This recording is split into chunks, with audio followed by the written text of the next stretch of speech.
Her date What is is this? gone. It can't be. Not in the That's the bathroom. bill, ma'am. Not This outside is taking a outrageous. call. It's wrong. It's correct. His jacket isn't on the chair. His half-finished drink has been cleared. Even the condensation ring on the table is fading like he was never there. Her phone screen lights up. 3%. She presses call anyway. Straight to voicemail. The restaurant is too bright now. Too loud. Forks clinking. Low laughter. The kind of soft jazz that feels expensive. She didn't notice any of it earlier. She was busy smiling. Nodding. Trying to be interesting without being desperate. The waiter appears at her elbow with a polite tilt of the head. The bill rests on a small black tray between them like something fragile. Whenever you're ready. You nod. Course. She reaches for her purse slowly, already knowing. $10. A single folded bill and some coins that won't help. Her stomach tightens. She checks her phone again. 2%. She scrolls through her banking app. Buffering. Then the red notification. Insufficient. She feels it before she sees it. The shift in the waiter's expression. The polite smile thins. His eyes drop to the tray. Then back to her. I'm sure there's just been a mistake, she says softly. Not panic. Not yet. He waits. Around her, conversations begin to blur. She can feel it now, the awareness. People pretending not to look while absolutely looking. The couple behind her whispering. The woman 2 tables away lowering her glass slowly, watching. She glances toward the door. It suddenly feels farther than it did before. I just need a minute, she says.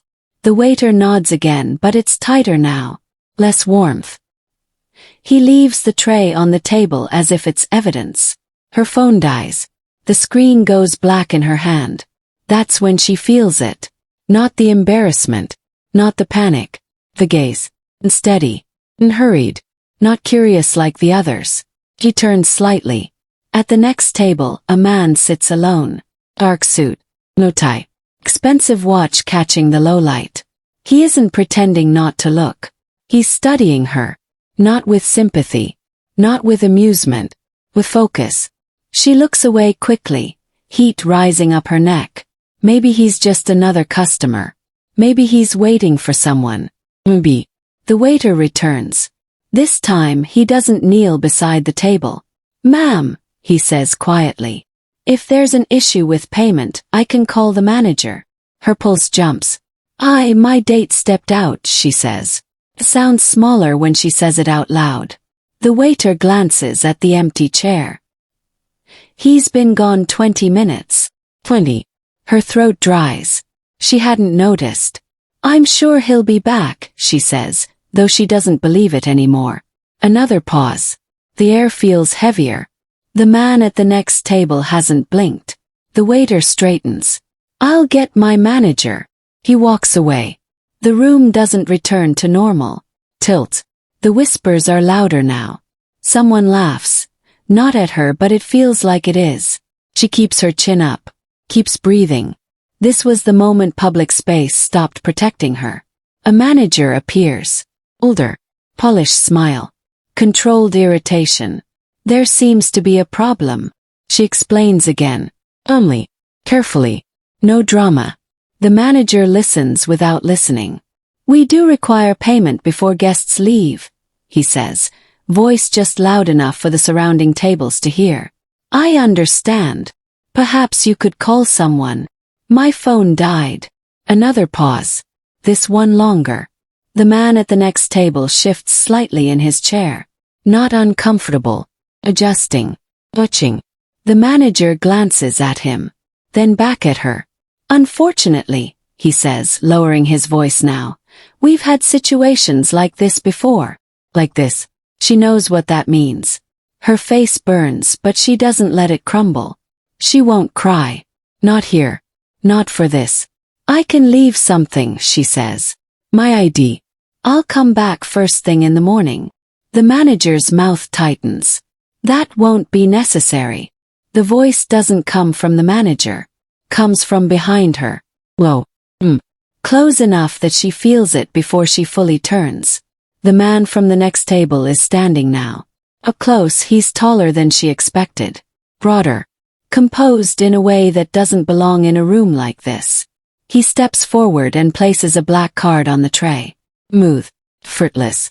The manager's posture changes instantly. Respect replacing annoyance. Of course, sir, the manager says quickly. No hesitation. No suspicion. The card disappears. The tray is lifted. The debt is erased. But she didn't ask for this. She turns to him slowly. You didn't have to do that. I know, he says. His eyes are darker up close. Not warm. Not cold. Just certain. I don't accept charity, she adds, though her voice is thinner now. It's not charity. The way he says it unsettles her more than the embarrassment did. The manager retreats. The waiter disappears. The room relaxes, but only slightly. 'Cause he's still here. Still watching. Still standing too close. You were going to offer your ID, he says. That would have been a mistake. How? You would have given strangers your address. It lands heavier than it should. Her pulse ticks upward again. I would have been fine. Would you? The question doesn't feel casual. She swallows. I'll pay you back, she says. Tomorrow. He studies her like he's weighing something invisible. That won't be necessary, he repeats. There's no flirtation in his tone. No teasing. Just decision. She realizes something quietly. The manager didn't question him. The waiter didn't hesitate. No one asked for authorization. No one verified the card. They recognized him. And suddenly she does too. Not from social media. From whispers. The kind of name people lower their voice around. Her stomach tightens again. He pulls out the chair her date abandoned and sits down slowly, as if this was always the plan. I chose this restaurant for a reason, he says. The words are soft, intentional. And for the first time tonight, her embarrassment feels smaller than the danger creeping into its place. Why hasn't the man at the next table looked away? He doesn't blink. Not when the manager walks away. Not when the waiter avoids eye contact. Not when she finally looks directly at him and realizes he hasn't glanced at his phone once. He isn't distracted. He isn't curious. He's evaluating. The restaurant slowly exhales around them, conversation rising again, but the space between their table and his feels sealed. She shifts in her chair, suddenly aware of her posture, of her hands, of the way her voice sounded a moment ago. He studies her reaction, not her panic. That's what unsettles her. Most people would have watched the embarrassment. He watched the restraint. The way she kept her shoulders straight. The way she didn't cry. The way she offered collateral instead of excuses. She notices him noticing her. The awareness lands heavier than the debt ever did.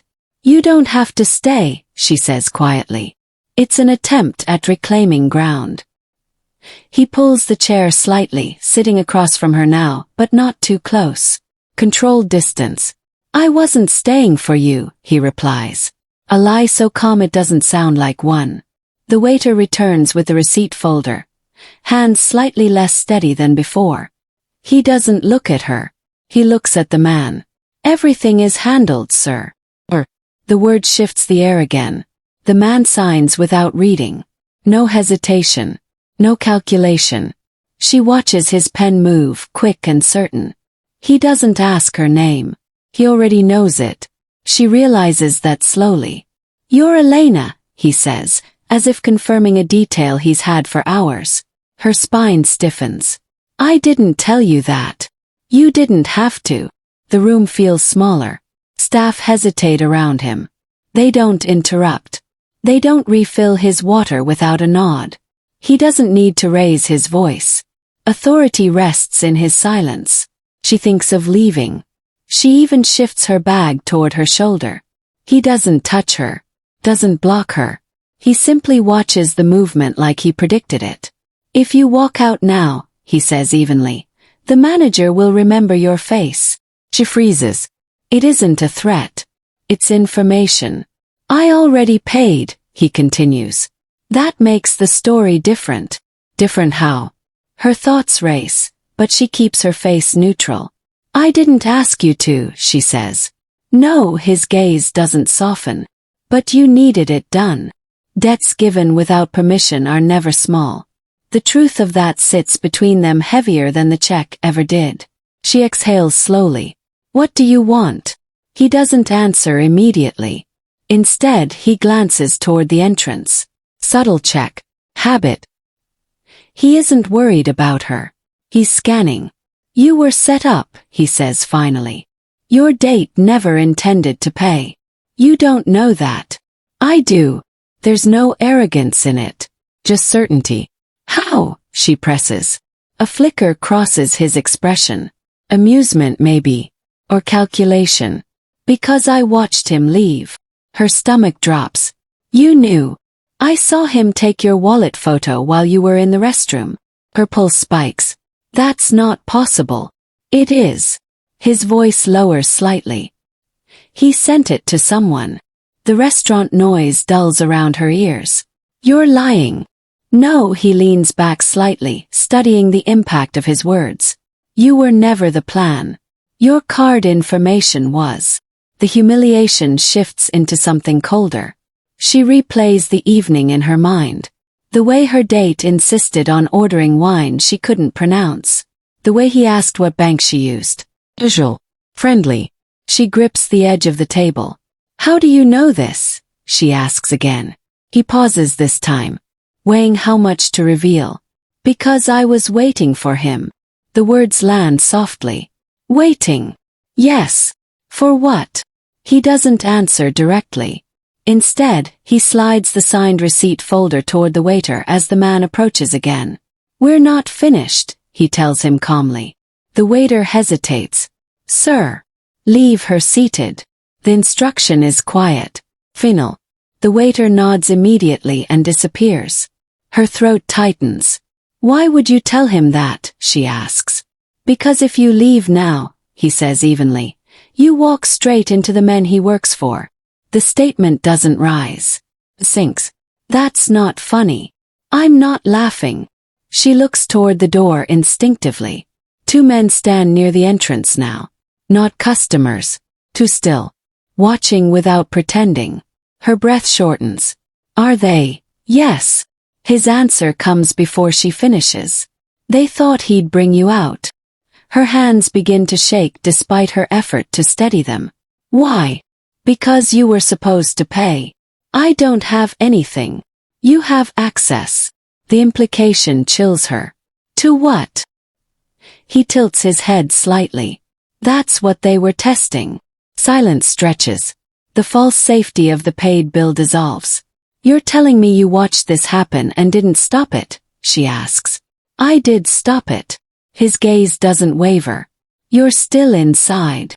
Her pulse pounds in her ears. He didn't intervene earlier. He studied her. Her reaction. Her composure. Why? She demands again. This time he answers. Because I needed to see how you handle pressure. The honesty is more dangerous than a lie. She stares at him, something colder than fear creeping in. You don't even know me. I know enough. The two men by the door shift slightly. One checks his phone. Waiting. Calculating. If you leave alone, he continues quietly, they follow. If you leave with me, they reconsider. Why would they? Because I don't blink. The statement isn't metaphor. It's reputation. She swallows hard. So what happens now? He studies her again. Not panic. Not hysterical. Thinking. Now, he says, voice steady. You sit. The word isn't forceful. Doesn't need to be. Her options narrow in real time. The restaurant feels less like a public place and more like a controlled perimeter. He didn't need to raise his voice. He didn't need to threaten her. He simply rearranged the environment. You said I was set up, she whispers. Yes. By who? His jaw tightens slightly. A shift so small she almost misses it. Someone who doesn't know I'm here. The two men at the entrance step aside as another figure enters the lobby. Taller. Slower. Watching both of them now. Her pulse spikes again. Who is that? She asks under her breath. The man across from her finally blinks. Just once. That, he says calmly, is why you're still seated. Why does he tell the waiter to leave her seated? He doesn't rush when the taller man enters. He doesn't stand either. He simply waits until the newcomer pauses near their table, then gives a small nod. The taller man stops. A silent exchange passes between them. Not friendly, not hostile, measured. Then the newcomer steps back toward the entrance again, taking position beside the others. The message is clear. The perimeter is his. Elena feels it settle like pressure against her ribs. The man across from her finally shifts his attention fully back to her. Your date won't be coming back, he says calmly. She almost laughs at that. I figured. No, he clarifies softly. He won't be contacting you again. The certainty in his tone tightens her throat. What did you do? Nothing, you'll see. He folds his hands on the table. Relaxed posture. Controlled breathing. As if they're discussing weather. You're overreacting, she says, but her voice doesn't fully cooperate. Am I? He tilts his head slightly. He's been running the same scheme for months. Targeting women who appear financially stable but emotionally isolated. The words sting more than she expects. You don't know anything about me. Marketing coordinator. Midtown firm. 3 years. Promotion last quarter. Her heart stutters. Stop. You transferred from the Chicago branch after a departmental restructuring. She stares at him. How do you know that? He doesn't answer immediately. He watches her process. Watches the fear shift into something sharper. You rent, he continues evenly. You don't own. No family in the city. Small circle. Predictable patterns. You followed me. The accusation lands between them. He doesn't deny it. He doesn't confirm it either. You're efficient, he says instead. You don't panic easily. You don't get to evaluate me. Her hands curl into fists beneath the table. Evaluation implies you were a variable. You weren't. Then what was I? His gaze holds steady. A possibility. The word sinks deeper than it should. She tries to stand. He doesn't touch her. He simply speaks. If you walk out right now, the men at the door won't stop you. She hesitates. But they'll follow. Her pulse thunders. Why are they here? She demands. Because I am. The simplicity of the answer chills her. And why are you here? A brief silence stretches. He studies her one more time, as if confirming a decision already made. Because I arranged the date. The words hit like cold water. That's not funny. I'm not joking. She searches his face for a crack. There isn't one. You're saying you set me up? Yes. The restaurant hum fades again. The air feels thinner. Why? Her voice is barely steady. To observe. Observe what? He leans back slightly. How you respond under pressure. Whether you collapse. Whether you beg. Whether you bargain. Rage flickers through her shock. You humiliated me for an experiment. I paid the bill. That doesn't fix it. No. He agrees quietly. It changes it. This wasn't coincidence. It was evaluation. The realization presses in from all sides. You had no right, she says. Correct. The admission stuns her more than denial would have. Then why? She pushes. Because I need someone who doesn't fold. For what? He glances toward the entrance again.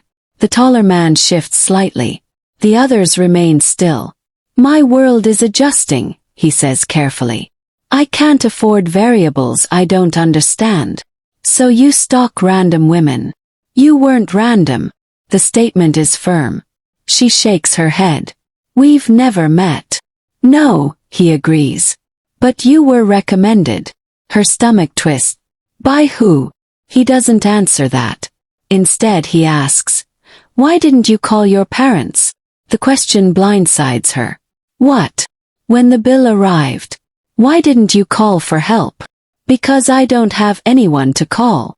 The words escape before she can filter them. He nods once, as if confirming a hypothesis. Exactly. Her breath catches. You wanted someone alone.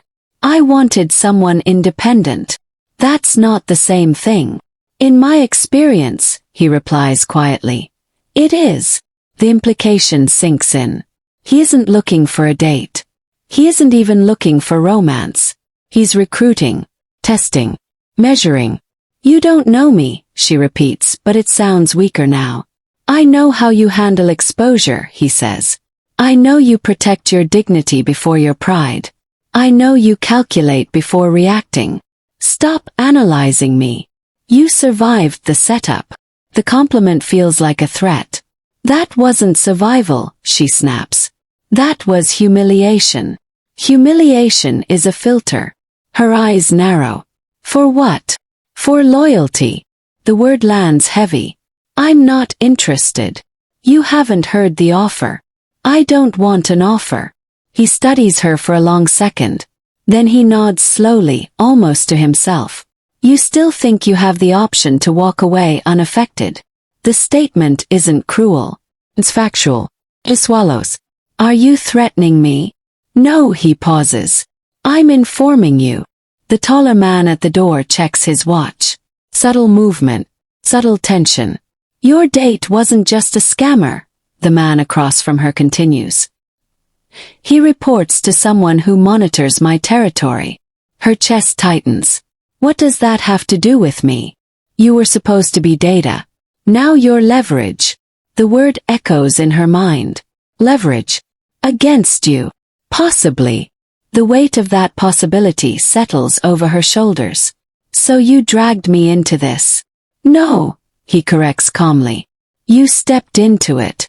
The distinction makes her want to scream. Why me? She asks again, softer now. This time he answers with something almost human. Because when the bill arrived, you didn't look at the door. He frowns. You looked at the manager, he continues. You faced the consequence first. Silence stretches. Her pulse pounds in her ears. That matters, he says. To who? To someone who needs a partner who won't run. The word partner lands differently than recruit. More dangerous. More intimate. You don't even know if I'd say yes. He meets her gaze fully. That's why this wasn't a request. A chill crawls up her spine. The men at the entrance shift again. The taller one stepping slightly closer now. She feels the narrowing. The invisible walls tightening. What exactly are you offering? She asks carefully. He doesn't smile. Protection, he says. Influence. Security. In exchange for what? His eyes don't leave hers. For proving that tonight wasn't a mistake. Her throat tightens. And if I refuse? Was. Measured. Controlled. Then the men at the door, he says quietly, won't assume you're with me. The meaning settles like gravity. Exposure risk. She inhales slowly, trying to think clearly. Why was I being evaluated? She asks finally. His answer comes without hesitation. Because I don't make room in my life for accidents. You already passed, he says quietly, as if they're discussing an exam result instead of her life. Elena stares at him. I didn't apply for anything. Most people beg when embarrassed, he continues, ignoring the protest. They apologize to the room. They look for rescue. They shrink. His eyes stay steady on hers. You didn't. Her jaw tightens. I was trying not to cry. Exactly. The compliment feels invasive. Like he reached inside her chest and labeled something she never offered. You think humiliation is a test? She asks. Everything is, he replies evenly. Pressure reveals structure. She pushes her chair back. The sound scrapes too loudly across the floor. A few diners glance over, then quickly look away. He stands. I'm done. He doesn't move. Doesn't grab her wrist. Doesn't raise his voice. He simply nods once toward the entrance. The taller man shifts. Not aggressively. Not dramatically. He just steps half a pace forward. The other two mirror the adjustment. The door remains visible, technically open, practically sealed. Elena feels it immediately. The subtle blockade. The narrowing. "Tell them to move," she says, keeping her voice low. "They're not blocking you," he answers calmly. "They're observing. They're in the way. Only if you're in danger." The sentence hangs. "Am I?" she asks. He studies her for a long second before answering. "That depends on who sees you leave." Recognition narrows options. The phrase lands in her head like a closing door. She looks at the men again. They aren't restaurant staff. They aren't random bodyguards. They're coordinated, disciplined, watching the perimeter, not the food. Her stomach tightens. "Who are you?" she asks, though she already senses the shape of the answer. He considers the question. "You've heard my name," he says finally. It isn't a boast. It's a statement. She searches her memory. Whispers in office kitchens. Headlines that vanish by morning. Stories about territory disputes and silent takeovers. A last name people say carefully. He swallows. "You're not just some investor." He almost smiles at that. No, the weight of it presses down. "You're Mafia." The word feels strange in her mouth. Dated. Dramatic. But the men at the door confirm it. He doesn't flinch. "Authority," he corrects softly. Her pulse spikes. "This is insane." "No," he says. "This is structure." She glances toward the door again. One of the men meets her eyes briefly, then looks away. Not threatening, just certain. "Why me?" she demands again, frustration bleeding through. "Because composure under humiliation is rare," he says. "Because you calculated before reacting. Because you didn't collapse when the room turned on you. That doesn't make me useful to you. It makes you stable." "Stable for what?" He leans back slightly, posture relaxed, hands resting lightly on the table. The control in his body is almost unnerving. "I value control," he says. "Over myself. Over my environment. Over variables. And I'm a variable." "You were." The shift in tense catches her. "Was. Now you're a possibility." She exhales sharply.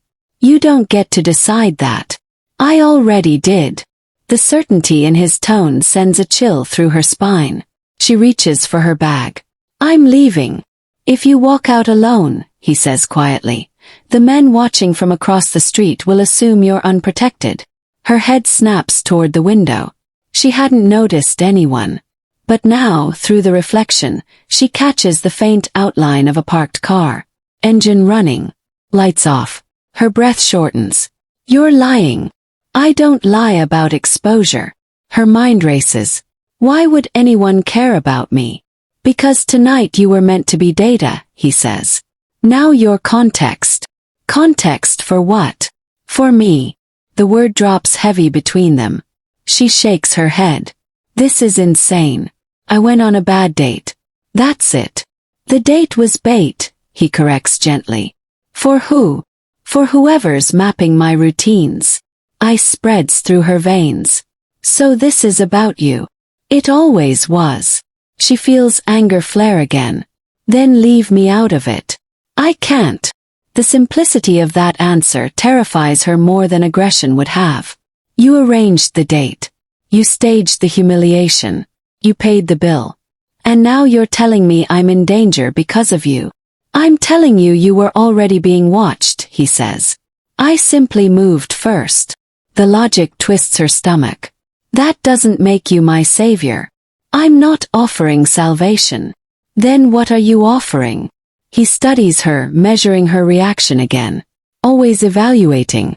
"Position," he says at last. "Security inside my structure instead of outside it." "You mean under your control?" "Under my protection." "Those aren't the same." He tilts his head slightly. "In my world they are." The restaurant has grown quieter. Conversations muted. Staff pretending not to stare. The air feels heavier. She realizes this isn't just about intimidation.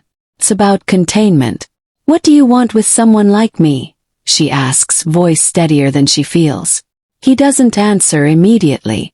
Instead, he watches her the way he did when the bill arrived, studying her posture, her breathing, the way she holds her ground despite the narrowing space. Most people fold when confronted with imbalance, he says softly. You don't. That's not a reason.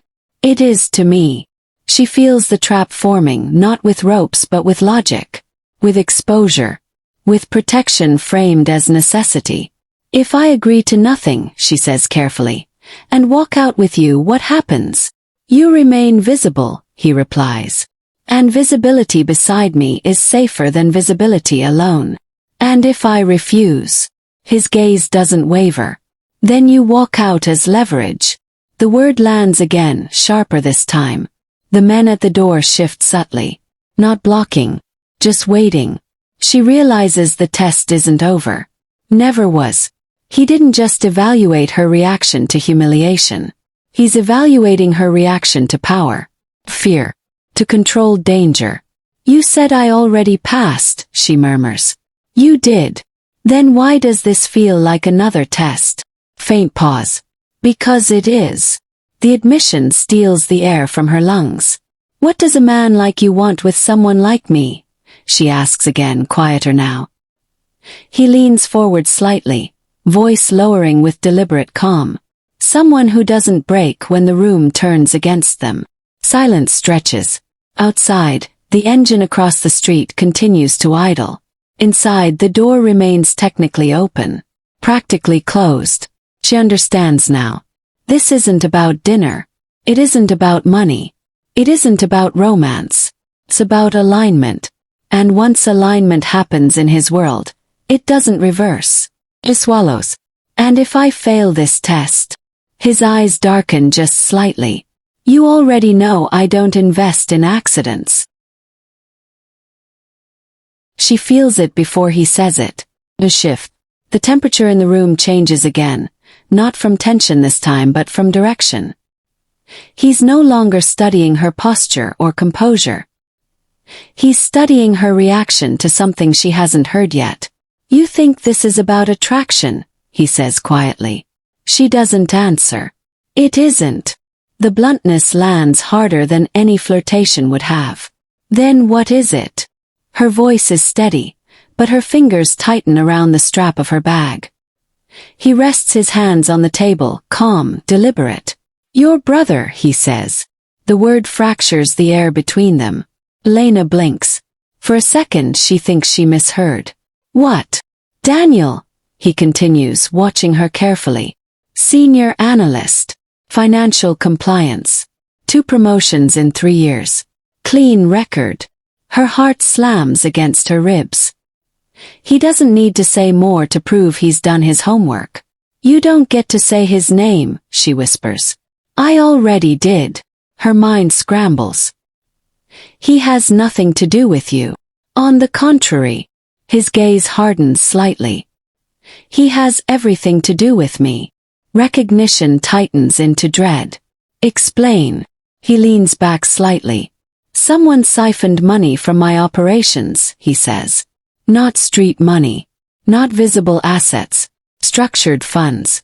Hidden channels. Her stomach drops. That doesn't involve my brother. It involves financial systems he has access to.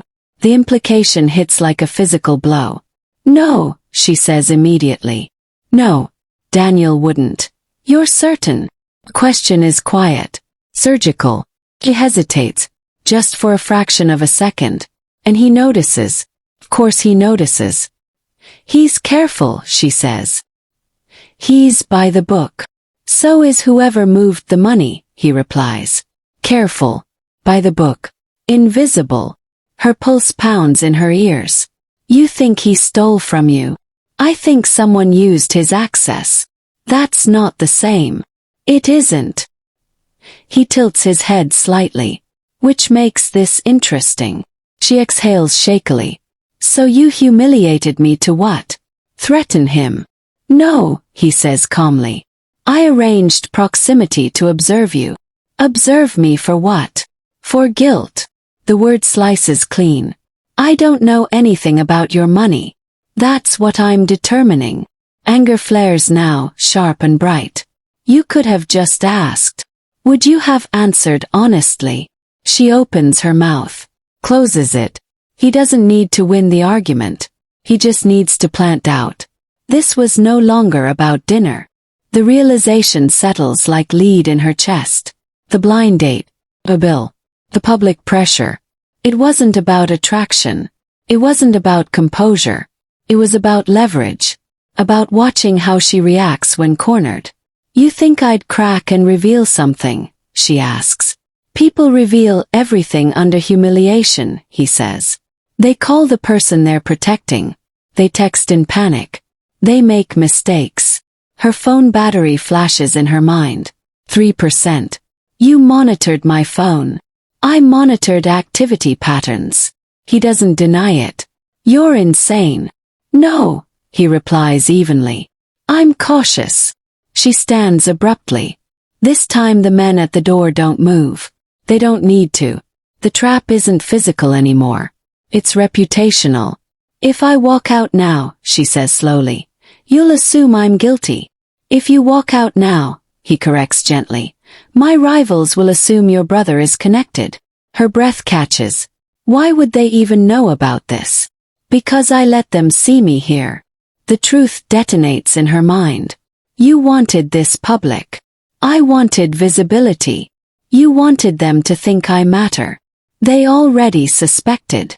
Her knees feel weak, but she refuses to sit. So what am I? Insurance. Leverage, he says again. The word doesn't soften. If your brother is innocent, proximity protects him. And if he's not? Brief pause. Then proximity exposes him. The room feels smaller now. The air thinner. You're using me. Yes. The honesty is terrifying. No pretense. No manipulation disguised as romance. Just strategy. You said I passed a test, she says. You did. What test was that? Whether you'd protect someone under pressure. He swallows. You saw that in me.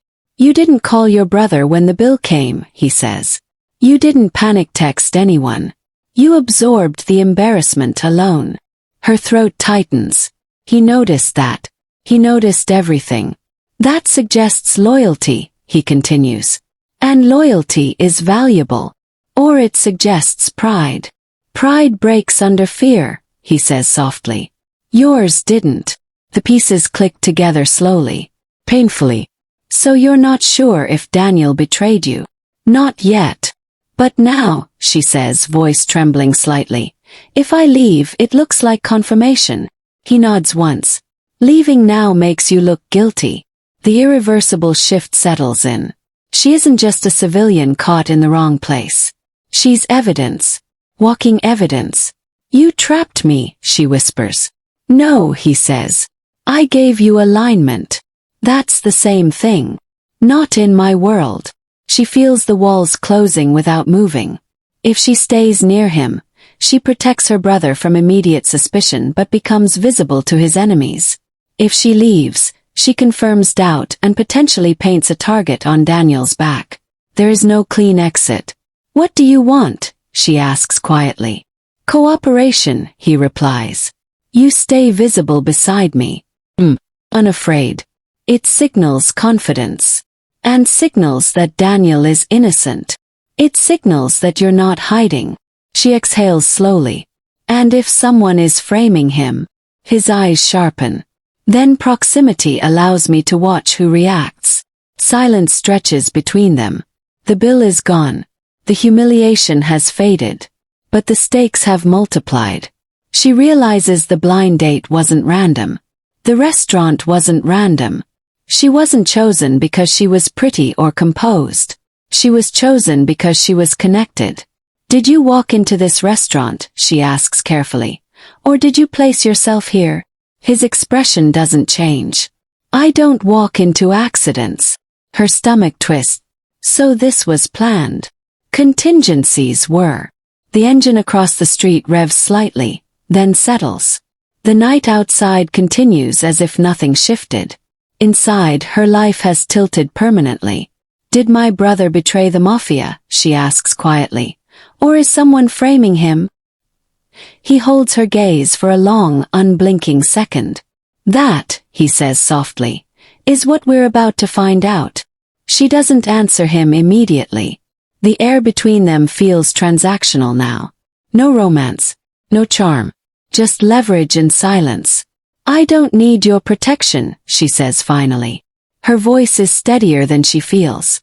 I need you to stay away from my family. He studies her like he's measuring something invisible. That won't keep them safe. Neither will you. A flicker crosses his eyes. Not anger. Calculation. Temporary housing, he says calmly. Security. Discretion. Until we understand who moved the money. You mean until you decide if my brother is guilty? Until I decide who benefits from him looking guilty? She shakes her head. No, the answer comes quickly. Reflexively. She grabs her bag tighter. I'm not stepping into your world. You're already in it. Not by choice. Choice ended when your name entered the conversation. She steps back from the table. The room feels too small. Too observed. I'll find Daniel myself. You won't find him faster than I will. Don't talk about him like that. He doesn't raise his voice. He doesn't need to. You're assuming he's safe. The word hits wrong. He is safe. You checked. Her phone. 3%. She pulls it out. 1% now. She hesitates. Calls Daniel. Straight to voicemail. Her chest tightens. She tries again. Voicemail. Battery's dying, he observes quietly. She ignores him and sends a message. Doesn't deliver. Her breath shortens. It's probably just signal, she says, more to herself than to him. Probably. He doesn't contradict her. That's worse. A vibration hums from his jacket. He glances down. Reads. His expression doesn't change. What? She demands. He looks at her for a moment before answering. Your brother left work early today. So? He didn't clock out. Her stomach drops. That doesn't mean anything. His apartment shows no activity. You checked his apartment. I check everything connected to me. He's not connected to you. He is now. The words land heavy. Her phone screen goes black. Silence expands. Call him again, she whispers, though she knows it's useless. He doesn't move. Daniel hasn't answered his supervisor, he says. Or 2 internal audit inquiries. The world tilts slightly. Internal audit. They flagged an anomaly this afternoon. Her throat tightens. You think this is coincidence? I don't believe in coincidence. She steps toward him, fury rising through panic. Did you do something? No, the answer comes too quickly. Too clean. Swear it. He holds her gaze. I didn't make your brother disappear. The phrasing sticks. Disappear. He's not where he's expected to be. Her pulse is pounding now. You're lying. If I wanted leverage, I wouldn't hide it. That's the terrifying part. He would tell her. Temporary decisions in violent worlds become permanent. The sentence echoes inside her chest. Take the housing, he says quietly. Until we find him. You said you didn't take him. I didn't. Then why would I need protection? His jaw tightens slightly. Because if I didn't take him, someone else did. The air leaves her lungs. The logic traps her. If Daniel moved money, someone could silence him. If he didn't, someone framing him would need him quiet. You're saying he's in danger. I'm saying he's valuable. To who? Anyone who wants me destabilized. Her head spins. This is because of you. This is because of money, he corrects. And loyalty. She presses her fingers to her temples. If I come with you, she says slowly. What happens? You stay somewhere secure. Under guard. Yes. Monitored. He doesn't deny it. Yes. That's not protection. It is where I come from. She looks toward the exit. Feels farther now. If I walk out alone, you'll be visible without defense. And if Daniel calls, he won't reach you safely if you're exposed. The trap closes quietly. You waited for this, she whispers. You waited for something to push me. He doesn't smile. I waited for reality to catch up. Her chest aches. If he's missing because of you, then you'll know soon. The certainty in his voice unsettles her more than threats would. I don't trust you. You don't need to. Then what do I need? Time. Her mind races. Daniel. Alone. Somewhere. Or with someone. She imagines him in a room like this. Evaluated. If I say no, she asks quietly, what happens? He answers without hesitation. You leave. Alone. And whoever took him watches you too. That's the moment the fear crystallizes. Not loud. Not dramatic. Just cold. Temporary housing, she repeats faintly. Security. Until we know. You swear you didn't touch him. He holds her eyes again. I didn't make him disappear. The wording still isn't clean. But it's enough to move her. She exhales slowly. Fine. One word. Heavy. Temporary. Of course. She knows it won't be temporary. Not in his world. You don't get to control my calls. No. You don't get to hide information. I won't. If I find out you're lying, you won't need to threaten me. He stands, signaling to his men without speaking. The shift is immediate. Chairs move. Bills cleared. The restaurant resets around them. She feels it. Pivot. The irreversible change. She walks beside him, not touching, not close, but undeniably aligned. Outside, the city air feels thinner. Black car door opens. She hesitates for half a second before stepping inside. The door shuts. The world narrows. Where are we going? She asks quietly. Somewhere quiet. The engine starts. The city lights blur past. She stares out the window, pulse still racing. If Daniel calls, she says softly, you'll tell me. Yes. Silence settles between them. Not calm. Contained. She folds her hands over her lap to stop them shaking. Did he make her brother disappear? The question hangs inside her, unanswered, as the car turns into a darker street and the gates ahead begin to open. The gates close behind the car with a quiet finality that feels heavier than a slam. She steps out into a courtyard lit by controlled white lights and watched by cameras she doesn't bother counting. Inside the building, everything is glass, steel, and silence. Too clean. Too intentional. She hasn't even finished processing Daniel's disappearance when a phone vibrates somewhere down the hallway. One of his men answers, lowers his voice, glances toward her. The look lasts a second too long. She feels it. A shift. She doesn't know what changed, but something did. Upstairs, in a room prepared too quickly to be coincidence, she sits on the edge of a bed she didn't choose. Temporary, she reminds herself. The word already sounds fragile. Downstairs, he stands in front of three men with screens lit in front of them. One image freezes on the wall. A restaurant exterior. Another angle. Black car. Her reflection in the window as she stepped inside. Who released this? He asks quietly. No one answers immediately. They don't need to. It's already spreading. By midnight, her face appears on two private channels known for rumor disguised as news. Mystery woman enters with him. Unknown connection. By 1 a.m. the headlines sharpen. Weakness. New leverage. She wakes to the sound of her own name whispered outside the door. Not fear. Assessment. She opens it anyway. A guard stands there.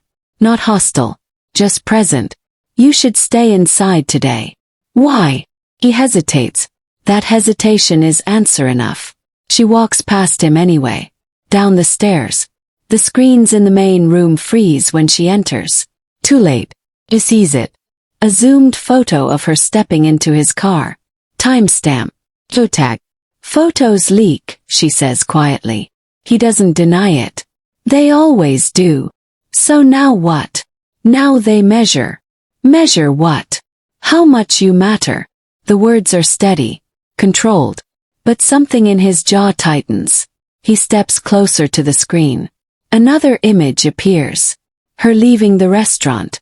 A still frame of her face. Comments scrolling beneath. Emotional liability. He's distracted. She's leverage. She feels the room narrowing. This is because of Daniel. This is because you were seen. He turns to her fully now. In this city, proximity is confession. The sentence lands like a verdict. I didn't confess to anything. You didn't have to. He gestures toward the screen. They see you beside me. That's enough. A message comes through. One of his men reads it. Doesn't want to say it out loud. He takes the phone from him. The silence stretches. Say it, she demands. He looks at her. Not protective. Not gentle. Direct. There's a bounty. The word hangs. On who? She already knows. You. The room stills. No one moves. That's absurd, she says. I'm nobody. Not anymore. This is because you brought me here. No, he corrects softly. This is because you walked into the narrative. Her pulse spikes. How much? She asks. He doesn't answer. One of the men does. 7 figures. The air thins. You're kidding. No one laughs. She feels the reality settling in. This isn't a threat whispered in an alley. It's posted. Circulated. Calculated. Why not put it on you, she asks. They have. Then why me? Because it costs less. The logic is brutal. She swallows hard. So I'm cheaper. You're accessible. The word slices cleaner. He steps closer. Not touching. Just occupying space. Rivals assume emotional weakness, he says evenly. They think you destabilize me. Do I? The question escapes before she can stop it. He doesn't answer. That silence is louder than denial. A second notification pings. Another forum. Her name attached to speculation about Daniel. Connected to financial leak. Possible internal link. She feels anger rising through fear. They're building a story. They always do. And what do? I let them believe what helps me. And what helps you now? His gaze doesn't waver. You alive. The words are simple. Heavy. You said temporary, she reminds him. It still is. This doesn't look temporary. He gestures to the screen again. Nothing public ever is. Guard enters. Whispers something low. He nods once. Decision made. We're moving, he says. Again. Yes. You said this place was secure. It was. Until you were priced. Her stomach twists. The irreversible change settles in. She isn't just hidden anymore. She's hunted. She follows him through the corridor without argument this time. Outside, 2 additional vehicles idle. More guards than before. Is she safer beside him or alone? The question forms quietly inside her chest. If she walks away, she's visible and unguarded. If she stays, she's targeted but defended. The choice isn't between safety and danger. It's between types of danger. As the car door opens, another message vibrates through the system. Location ping. Not her. Daniel. Brief. Then gone. He sees it at the same time she does. That's him, she breathes. Maybe. Or bait. The word freezes her. They're using him. Or pretending to. The engine starts. Convoy moves. She looks at him in the dim light. If I get hurt because of you. You already are, he says quietly. No anger. Just truth. The city outside continues like nothing has shifted. Traffic flows. Lights blink. Somewhere in that same city, strangers are calculating her value in currency. She presses her hand to the cold window. In this city, proximity is confession. She understands it now. Being near him isn't romance. It's declaration. The. The convoy turns sharply down a darker street. Phone buzzes again. this time from a number untraceable. Single message. Clock is ticking. He reads it, deletes it, doesn't comment. She watches his expression carefully. For the first time, she sees something that isn't control, not fear, something closer to urgency. We'll find him, he says. It isn't reassurance. The strategy. The car speeds up. And she realizes the bounty isn't just a threat. It's a timer. The cafe on the corner was supposed to be neutral ground. Public enough to discourage recklessness. Loud enough to blur conversations. She steps out of the car before he can circle around. Just for coffee, she says. Just air. He allows it. 2 guards linger near the entrance. Subtle. Professional. The room smells like roasted beans and rain-soaked pavement. For 10 minutes, it almost feels normal. She sits by the window. Watches strangers pass who have no idea her name is circulating in encrypted rooms. He stands near the counter, speaking low into his phone. Then the glass shatters. Not dramatically. Not in slow motion. Just an explosive crack that splinters the illusion. The shot misses her by inches. The second doesn't. It grazes her arm, spins her sideways. People scream. Tables overturn. Someone runs. Someone records. The shooter doesn't hesitate. He moves through panic like he rehearsed it. Quick. Public. Messy. She hits the floor hard enough to taste metal. Her ears ring. Third shot fires. And then it stops. Not because the shooter ran out. Because he didn't get the chance. The sound that follows is different. Closer. Controlled. He doesn't shout orders. He doesn't wait for security to respond. He moves. Fast. Direct. Personal. By the time his men reach the doorway, it's already over. The shooter lies twisted against the counter. One precise bullet where there shouldn't be doubt. He stands over him, breathing measured, eyes cold. Not strategic. Not distant. Personal. Clear it, he says calmly. But his voice is wrong. Too tight. Too quiet. She pushes herself upright. Blood streaks down her sleeve. Not deep. Not fatal. But enough. He's beside her in 2 steps. Look at me. She does. Not because he commands it. Because his tone shifts. Can you stand? She nods once. He doesn't help her up gently. He pulls her against him and turns so his body shields hers from the crowd. Cameras are already up. Phones raised. The guards create a wall, but too late. This is public. This is seen. This is recorded. And then he says it. Not to her. To the room. To the cameras. To anyone watching. She answers to me. Silence fractures around the sentence. His men freeze for half-second. That half-second is everything. It wasn't rehearsed. It wasn't filtered through counsel. It wasn't approved. He didn't say she's under my protection. He didn't say she's collateral. He said ownership. Allegiance. Attachment. She answers to me. The irreversible shift lands instantly. Rival factions won't hear protection. They'll hear weakness. Inside his own ranks, they won't hear strategy. They'll hear preference. When power becomes personal, empires crack. She feels it in the air like pressure before a storm. He turns to one of his lieutenants. Find who sent him. No elaboration. No anger. Just certainty. The body is removed before sirens arrive. The police will be handled. The witnesses will be persuaded. The footage will be acquired. But the words can't be recalled. She grips his jacket as the shock settles into tremors. You shouldn't have said that. He looks down at her arm. Blood. His jaw tightens. They shot at you. That doesn't mean. It means they crossed a line. And you just crossed one too. His eyes flicker. He knows. The convoy moves her again. Different building. Higher security.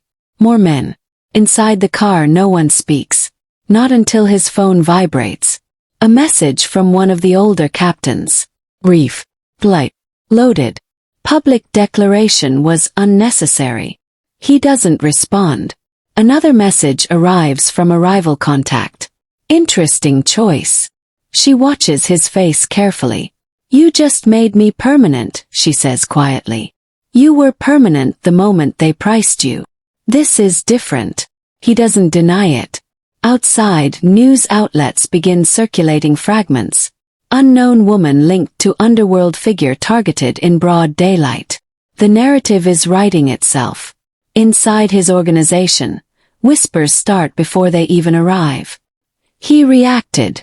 He moved first. He didn't wait. Emotion.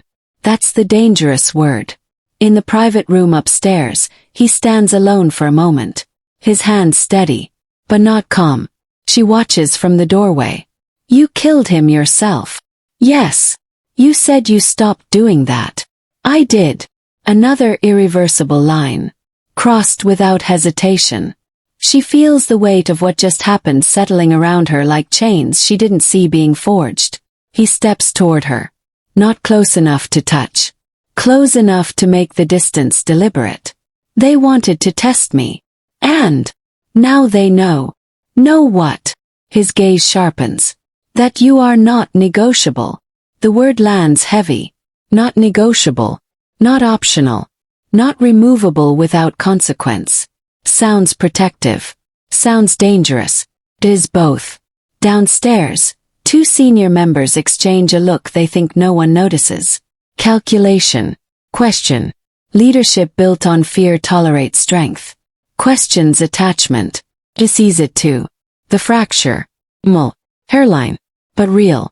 He steps back to his phone. Issues quiet orders. Reassignments. Quotations. Movement of funds. All practical. All controlled. But the crack exists now. Not because he defended her. Because he declared her. The city outside keeps moving. Traffic resumes. The cafe will reopen in a week. The blood will be cleaned. The glass replaced. But something has shifted permanently. She sits down slowly. You shouldn't have done that, she says again. He finally looks tired. Not physically. Strategically. I know. The honesty is unexpected. Silence stretches. Then a final message arrives. Anonymous. Internal routing. Not rival. Inside. Emotion clouds judgment.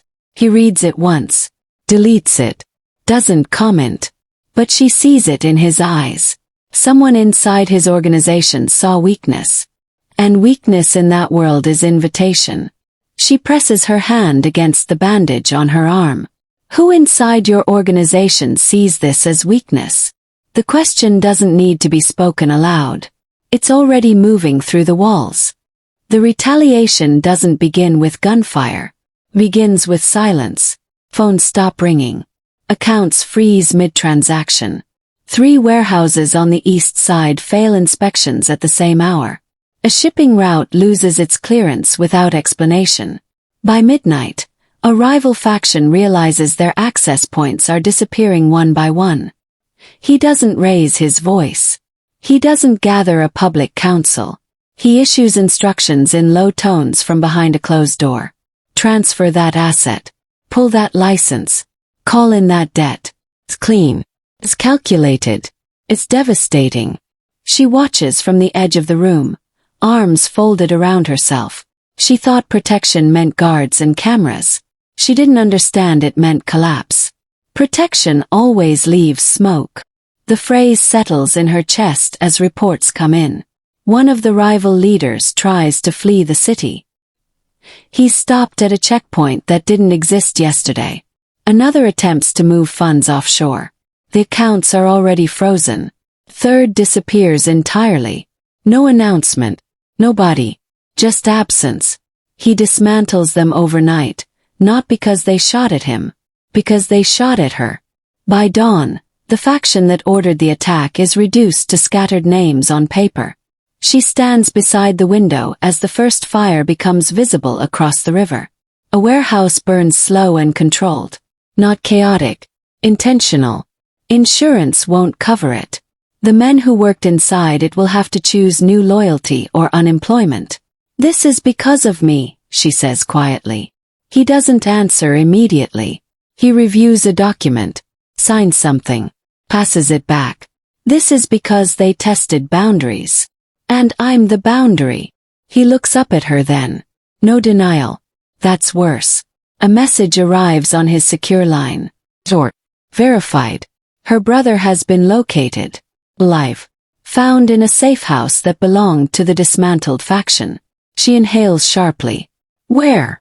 North District. He's shaken. Not hurt. Not hurt. Not physically. The relief is sharp and immediate. It almost feels like gratitude. And then the cost surfaces. Her brother wasn't missing by coincidence. He was leverage.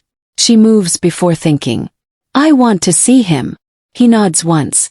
The convoy shifts direction. The safe house smells like fear and stale air. Her brother sits at a metal table. Hands free but posture tense. When he sees her, he stands so fast the chair scrapes loudly against concrete. You shouldn't be here, he says immediately. Not hello. Not relief. Warning. She hugs him anyway. His shoulders shake once. Then steady. He looks over her shoulder at the men behind her. Him. Recognition flashes. You, her brother says quietly. Not accusation. Understanding. The Mafia boss steps forward just enough to fill the space. You're safe. Her brother doesn't thank him. He looks at his sister instead. What did you do? The question lands heavier than intended. She doesn't answer. She doesn't know how to explain that safety came wrapped in destruction. They leave the safe house under heavier security than before. Outside, smoke drifts faintly across the skyline. By afternoon, the news begins reporting unexplained financial collapses. An industrial accident. A licensing error. Tax seizure. No one mentions her name. But internally, it's already written into the restructuring. His empire absorbs what remains of the rival faction before sunset. Assets reallocated. Employees reassigned. Supply lines redirected. Efficient. Ruthless. Effective. That night, she sits across from him in a room that feels too large. You burned half a district. I removed instability. For me. For us. The correction is subtle.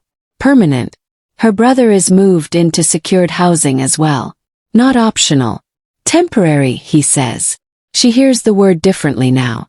Temporary means owned until further notice. Her family name begins appearing in internal ledgers. Not as debtors. As protected associates. That label carries weight. And consequences. She scrolls through her phone and sees it already spreading. Anonymous post. Rumors. The missing accountant found. Linked to him. Her brother's face blurred in a photo taken from across the street. The connection is public enough to circulate but quiet enough to avoid confirmation. You tied us to you, she says softly. He doesn't deny it. They won't touch you now. No, she replies. They'll touch everyone around us. He leans back studying her. This is the only way to end it. No, she says again. This is the only way to win it. He doesn't argue. He knows the difference. Outside, one last warehouse finishes burning. Fire crews arrive late. Controlled. Measured. The rival faction is no longer a threat. But the message is louder than the flames. Touch what is mine and lose everything. Her brother knocks lightly before entering the room later that evening. He looks smaller somehow. Not physically. Situationally. They offered me a position, he says quietly. She turns to him. What position? Financial oversight. Internal. The implication hangs heavy. Integration. Protection through proximity. You don't have to accept, she says. He glances toward the hallway where guards stand discreetly. Do I? She doesn't answer. 'Cause she knows. Irreversible doesn't always feel dramatic. Sometimes it feels like paperwork. By midnight, contracts are drafted. Her brother's employment formalized. Her family listed as protected affiliates. Legal shields. Invisible chains. She stands alone on the balcony long after the house quiets. The city lights blink steadily, indifferent to what shifted beneath them. Protection always leaves smoke. The skyline proves it. He steps beside her eventually. Not touching. Close enough. They won't try again, he says. No, she agrees. They won't. Silence stretches between them. Not hostile. Not peaceful. Waited. She turns slightly toward him. Can I ever walk away now? He doesn't answer immediately. And that hesitation says more than any promise could. By morning the smoke has thinned. The skyline looks ordinary again. Traffic moves. Markets open. News cycles shift to safer scandals. No headlines mention the warehouses. No anchor says the word faction. The city resets the way powerful cities always do. Quietly. She wakes in a room that doesn't belong to her. Security outside the door. Her phone fully charged on the nightstand. Dozens of missed calls she will never return. Her brother sleeps 2 floors below under guard. The threat is gone. Erased. Cleaned. She steps onto the balcony and watches sunlight touch buildings that burned only hours ago. Nothing looks different. That's what unsettles her. He joins her without announcing himself. Suit already on. Calm restored. It's done, he says. Not proud. Not apologetic. She nods slowly. And now? He studies her the same way he did in the restaurant. Not her fear. Her composure. Now we prevent it from happening again. A folder appears in his hand. He doesn't force it into hers. He waits. He takes it. Inside are documents she doesn't recognize at first. Corporate transfers. Ownership adjustments. Restaurant acquisitions. The blind date location among them. She looks up sharply. What is this? You can't go back to that life, he says evenly. It's compromised. So you closed it. No, he watches her absorb it. I bought it. She stares at him. You bought the restaurant. The chain. Her throat tightens. Why? Because you were humiliated there. Because it's visible. Because it can be shielded. She flips through the pages again. Her name appears repeatedly. Owner. Director. Beneficiary. Publicly registered. Effective immediately. Her hands stop moving. You put it in my name. Yes. Why? Because proximity is accusation, he replies quietly. Ownership is armor. She laughs once. Not amused. Armor that chains me to you. He doesn't deny it. Orientation settles around her like heavy air. Silence returned, heavier than fear. She realizes something precise in that moment. This isn't romance. This isn't rescue. It's structure. He didn't just protect her. He repositioned her. By noon, announcements are live. Press releases. Business acquisitions. Expansion plans. Her image appears beside the new brand structure. Clean, composed, curated. The narrative is simple. A young entrepreneur rescued a struggling restaurant chain. No mention of debt. No mention of gunfire. No mention of smoke. Her brother knocks gently before entering the office they've assigned her. I saw the news, he says carefully. She hands him the tablet. I own it. He scans the headlines. You don't look surprised. I am. She closes the screen. Just not shocked anymore. Downstairs, employees whisper. Some recognize her from the night of the bill. From the humiliation. From the man who paid without blinking. They connect the dots faster than the news cycle does. She feels the shift in how they look at her. Not pity. Not curiosity. Calculation. In the afternoon, he stands beside her at a press event. Cameras flash. Questions remain polite. How did this partnership begin? A reporter asks. He answers smoothly. Mutual respect. She feels the weight of the word. Mutual respect. The contract papers are signed in front of witnesses. Legal seals. Recorded filings. No violence. Just ink. Final irreversible act. Her identity becomes legally tied to his operations. By evening, the restaurant that humiliated her reopens under new management. Her management. She walks through the dining room slowly. Staff straighten instinctively. The table where she sat that night is occupied by strangers now. Laughter floats easily. No one remembers the $10. She does. He watches from across the room. Not intervening. Observing. Always observing. She stops at the register. Runs her fingers across the polished counter. Ownership feels colder than expected. You didn't have to do this, she says when he joins her. Yes, he answers. I did. Why? Because debts given without permission are never small. She exhales slowly. So this is repayment. This is insulation. She looks around the restaurant. Employees now technically answer to her. But security still stands near the doors. His men. His presence. Insulation has edges. Later that night, alone in her new office, she reads through the clauses again. Revenue sharing. Oversight. Advisory control. The fine print loops back to one name repeatedly. She understands the architecture now. She isn't trapped by force. She's anchored by structure. Walking away would collapse too much. Her brother's protection. Public stability. It's efficient. Strategic. Inescapable. He knocks once before entering. Rare courtesy. You're quiet, he notes. I'm calculating, she replies. He nods slightly. Approval flickers across his expression. Good. She meets his gaze evenly. You didn't rescue me. No, he says. Honest. I selected you. The words don't sting anymore. They settle. Outside, the city hums like nothing happened. News silent. Threat erased. Smoke gone. She remembers the bill on the table. The waiter's fading smile. The $10 in her purse. She thought that was the lowest point. Public embarrassment. Small humiliation. Temporary. She was wrong. She didn't lose $10 that night. She lost anonymity.